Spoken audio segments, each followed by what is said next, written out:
क्या होता है जब दर्द इतना गहरा हो जाए कि इंसान सच और मौत के बीच का फर्क भूल जाए। एक छोटी सी टाउन बिलिन, जहां एक रिवर है। इसका नाम है स्वीट रिवर, लेकिन इसका पानी इतना मीठा नहीं जितना इसका नाम है। इसके अंदर छुपा है एक राज, एक कहानी और कुछ आत्माएं जो अब भी चैन से नहीं सोई। यहां आती है हैना, एक माँ जिसने अपने बेटे जोए को खो दिया, लेकिन हैना को लगता है उसका बेटा अब भी कहीं यहीं है, स्वीट रिवर के किनारे। उसकी रूह मटक रही है। एक माँ का दर्द और एक औरत का जुनून, दोनों मिलकर बना देते हैं इस कहानी को और भी गहरा और भी डार्क। कहानी की शुरुआत में हैना को दिखाया जाता है जो अपने बेटे को याद कर रही है। इसके बाद एक व्यक्ति जिसका नाम जेम्स लिफ्टन है, एक बार में शराब पी रहा है और बार के मालिक को बता रहा है कि उसने अपना कॉटेज, जो कि उसके खेत पर है, उसे एक शहर की लड़की को रेंट पर दे दिया है और कॉटेज के पीछे जो खेत है वो उन्हें भी साफ करा देगा, जिससे उस लड़की को कोई परेशानी ना हो। कुछ देर बाद जेम्स लिफ्टन बार से निकल जाता है। रास्ते में अचानक से उसकी कार के सामने एक लड़की आ जाती है।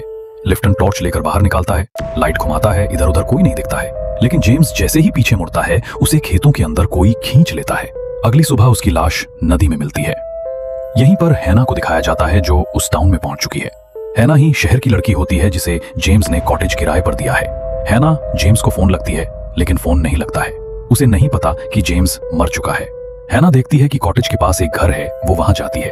वहां पर हैना को जोन नाम का एक व्यक्ति मिलता है जो अपनी पत्नी एलन के साथ रहता है। हैना जोन से कहती है कि उसने कॉटेज रेंट पर लिया है, पर जेम्स का उनका फोन नहीं लग रहा है। जोन हैना से कहता है, मैंने जेम्स को ये कॉटेज खेतों के साथ बेच दिया था, मेरे पास कॉटेज की दूसरी चाबी है, और जोन हैना को चाबी दे देता है। रात में हैना को किसी बच्ची के चीखने की आवाज सुनाई देती है। हैना बाहर आकर देखती है तो उसे खेतों की बाउंड्री पर लाल रंग की बहुत सी लाइट दिखाया देती है। उस टाउन में सभी लोग रात में रेड कलर की लाइट का यूज करते हैं ताकि वो कोई भी आत्मा उन्हें परेशान न करे। अगली सुबह जब हैना जॉगिंग के लिए जाती है तो उसे खेतों में पत्थरों से बनी एक अजीब आकृति और बच्चे की साइकिल दिखती है। इसके बाद हैना कुछ पुराने न्यूज़पेपर, कुछ आर्टिकल पढ़ रही है। उसे कुछ फोटोग्राफ भी मिलते हैं। धीरे धीरे उसे पता चलता है कि उस गांव में सालों पहले एक सीरियल किलर था जो बच्चों को मारकर उनकी लाशें स्वीट रिवर में बहा देता था। गांव वाले उसे पकड़ नहीं पाए, लेकिन उन्होंने एक कॉलोनी बसाई जहां वो मानते थे कि आत्माएं शांति में रहेंगी, पर हकीकत में वो आत्माएं फंसी हुई थीं। हर रात नदी की लहरों में बच्चों की परछाइयां दिखती। हैना का बेटा भी उनमें से एक था जो उसे बुला रहा था। माँ, मुझे यहां से ले चलो। उसका दिल टूट जाता है, लेकिन वो अब समझ जाती है उसे अपने बेटे की आत्मा को मुक्ति देनी है, चाहे इसके लिए खुद को खतरे में क्यों न डालना पड़े। रात का समय होता है। जोन देखता है कि उसकी वाइफ घर पर नहीं है। जोन अपनी कार लेकर खेतों की तरफ जाता है तो वो देखता है कि उसकी पत्नी खेतों में किसी बच्ची से बात कर रही है। दरअसल ये एलन और जोन की ही बेटी है जो मर चुकी है। उधर हैना को दिखाया जाता है जो अपने बेडरूम सो रही है। उसे सपना आता है कि खेतों से कुछ बच्चे उसके कमरे में आ गए हैं और तभी उसकी नींद खुलती है। उसके कमरे में एक लड़के की आत्मा को घुसाती है। हैना उसे देखकर बहुत डर जाती है और वो भागकर जोन के घर पर चली जाती है। इसके बाद दिखाया जाता जोन एक रेड टॉर्च लेकर हैना के घर जाता है, लेकिन वहां कोई नहीं होता है। जोन हैना से कहता है ये जगह तुम्हारे लिए सुरक्षित नहीं है, तुम्हें यहां से चले जाना चाहिए। यहां पर हैना कहती है कि मैं अपने बेटे की लाश को ढूंढकर ही यहां से जाऊंगी। अगली सुबह दिखाया जाता है हैना एक बार में है और उस सीरियल किलर के, जिसका नाम सिम किम है, के बारे में उस बार के मालिक से बात करती है। हैना को पता चलता है कि सिम किम जोन के यहाँ काम करता था। हैना जोन से बात करती है तो उसे पता चलता है जोन ने उसे निकाल दिया था। उसके बाद वो टॉम के साथ काम करता था। टॉम जो उसी बस का ड्राइवर है जिसका एक्सीडेंट हुआ था। हैना टॉम से पूछाती है एक्सीडेंट कैसे हुआ था। टॉम कहता कि उस दिन एक बच्चा साइकिल से तेज रफ्तार में अचानक से बस के सामने आ गया था। उसे बचाने की कोशिश में बस नदी में गिर गई और बच्चों की पानी में डूबने से मौत हो गई। हैना इंटरनेट से एक्सीडेंट में मरे बच्चों की जानकारी निकालती है। उसे यहां पता चलता है उसके कमरे में उस रात जो आत्मा परेशान कर रही थी वो मैक्स नाम के बच्चे की थी, और मैक्स की आत्मा बाकी आत्माओं से अलग और डरवनी है। जहां बाकी आत्माएं किसी को कोई नुकसान नहीं पहुंचती है, वहीं पर मैक्स की आत्मा हैना को मारने की कोशिश करती है।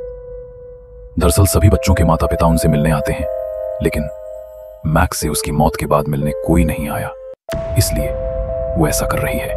अगली रात को हैना को उसके घर में छोटे बच्चों के पैरों के निशान मिलते हैं और फिर वही आवाज जिसमें बच्ची की चीख रही है, लेकिन इस बार को आवाज काफी तेज होती है और वो आत्माएं हैना के घर की छत पर होती है। हैना बहुत डर जाती है। हैना सुबह देखती कि एक बच्चे के जूते जो उसके बेटे के होते हैं उसके घर पर कोई रख गया है। पुलिस हैना से कहती है कि किसने तुम्हारे साथ मजाक करा है और ये गांव अजीब है, तुम्हें यहां से चले जाना चाहिए। लेकिन यहां हैना कहती है कि मैं अपने बेटे के जूतों को अच्छे से पहचानती हूं, मुझे बस अपने बेटे का अंतिम संस्कार अच्छे से करना है बस। इसके बाद हैना मैक्स के पिता के पास जाती है जो कि होमलेस हो गया है। हैना पूछती कि मैक्स के साथ हुआ क्या था। मैक्स के पिता बताते हैं उस दिन मैक्स अपनी साइकिल से अपने घर के लिए आ रहा था। रास्ते में उसे सिमकिम दिख जाता है जो किसी को मारकर उसके टुकड़े कर रहा था, और ये सब मैक्स देख लेता है, इसलिए सिमकिम उसे भी मारने के लिए उसके पीछे लग जाता है। और इसी बीच मैक्स की साइकिल बस के सामने आ जाती है और एक्सीडेंट हो जाता है। लेकिन मैक्स अभी जिंदा था, लेकिन सिमकिम उसे नदी में डुबा कर मार देता है। शाम में हैना को सिमकिम के घर की बालकनी पर एक आत्मा दिखती है। उसी रात को हैना के घर पर एक बच्ची की आत्मा आती है जो कि जॉन की बेटी की होती है। हैना से कहती है कि तुम्हें यहां से चले जाना चाहिए, नहीं तो मैक्स की आत्मा तुम्हें मार देगी। हैना उस आत्मा से कहती है कि तुम मुझे एक बार मेरे बेटे की लाश के पास ले चलो जहां वो है, इसके बाद मैं ये जगह छोड़कर चली जाऊंगी। और वो आत्मा हैना को गन्ने के खेत के अंदर ले जाती है और एक जगह पर जाकर रुक जाती है। हैना समझ जाती है कि उसके बेटे को यहीं गाड़ा है। इसके बाद मैक्स की आत्मा आ जाती है और हैना को मारने की कोशिश करती है, लेकिन किसी तरह से बचकर निकल जाती है और अपने घर पर पहुंच जाती है। लेकिन मैक्स की आत्मा वहां पहले से ही वहां पहुंच जाती है। मैक्स की आत्मा उसे कुछ नुकसान पहुंचाए इससे पहले हैना रेड लाइट जलाकर उसे वहां से भगा देती है। अगले दिन हैना आत्मा से बचने के लिए एक ट्राई नाम के आदमी को अपने घर ले आती है। दोनों ड्रिंक करते हैं। इसके बाद ट्राई हैना को बताता है कि इस दुनिया में उसका अपना सिर्फ उसकी बहन थी जो कि अब मर चुकी है। इसके बाद ट्राई हैना को इस जगह से जाने के लिए कहता है और उसे जान से मारने की भी कोशिश करता है। तभी वहां पर जॉन आ जाता है और ट्राई को गन पॉइंट पर ले लेता है और वहां से भगा देता है। यहीं पर जॉन हैना को बताता है कि सिमकिम उसी का बेटा था जो कि दिमागी रूप से पागल था और धीरे धीरे लोगों को मारने लग गया था। हैना जॉन को कहती है कि वो आत्माएं बहुत परेशानी में हैं, उन्हें मुक्ति दिलानी होगी। मैंने रात में उनकी चीख सुनी है, इसलिए हमें गन्ने के खेत जलाने होंगे जिससे वहां फंसी आत्माओं को मुक्ति मिल सके। जॉन कहता है कि गांव के लोग तुम्हें ऐसा नहीं करने देंगे, क्योंकि उस खेत के कारण ही वो अपने मरे हुए बच्चों से मिल पाते हैं। यहाँ हैना कहती है मुझे तुम्हारी बेटी की आत्मा भी मिली थी, वो भी यहाँ से मुक्त होना चाहती है। इसके बाद जॉन खेतों में आग लगाने के लिए मान जाता है और जॉन पेट्रोल लेने के लिए गैराज में जाता है। तभी मैक्स की आत्मा उसे मार देती है। जॉन को मारा देख हैना एली वहां को बुलाती है और फिर हैना पेट्रोल लेकर निकल जाती है और खेतों में आग लगा देती है। वहां एली भी आ जाती है और हैना से कहती है तुमने ऐसा क्यों किया। हैना एली को समझाती है और सांत्वना देती है। इसके बाद हैना पुलिस को लेकर आती है और उस आत्मा की बताई जगह पर खुदाई करवाती है। हैना को अपने बेटे की लाश मिल जाती है। उधर एली की भी पूरी फैमिली उजड़ गई है और ये फिल्म यही खत्म हो जाती है।